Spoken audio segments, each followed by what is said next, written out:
Welcome to the video, everybody. Today we're going to be creating an IIS web server on our Windows 2019 domain controller, or just any server. It doesn't have to be a domain controller. So we're going to go ahead into our virtual machine. It says KVM, but it's not actually KVM. It's just a name that I put in there. And let's go over some background on what's going on in this infrastructure. So we have a network interface on a security group. And for the security group, we have a web servers allow, and this is attached to an application security group. And we put in the port ranges for HTTP, HTTPS. Under application security groups, we added the same application security group that we're allowing here. And of course, we have RDP enabled because we're going to go ahead and RDP into the server.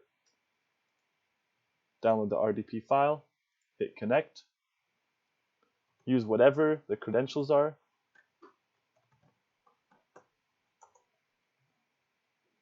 Hit yes.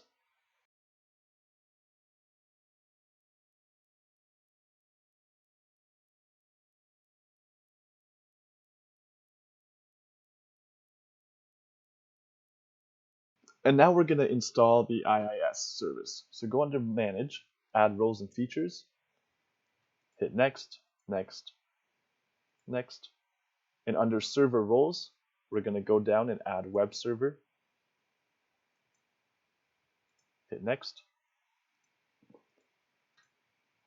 This is a bare bones setup, so nothing too fancy, nothing crazy. We're going to let this install, and I'm going to hop right in after this is done installing, so see you in the future. Hello everybody, it's me from the future. We have our web server role installed. Now all we have to do is go into the start menu and type in IIS.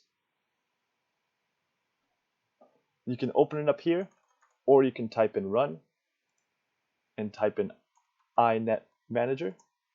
Either way works. They both open up the same box. We go under our little drop down menu here.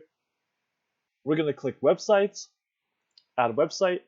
We're going to do site name, put in spy sites. Then under physical path, we're going to go under documents, make a new folder, type in spies. And for the IP address, we're going to have to go back and grab our public IP, put it right in there, hit OK. Now we have our website.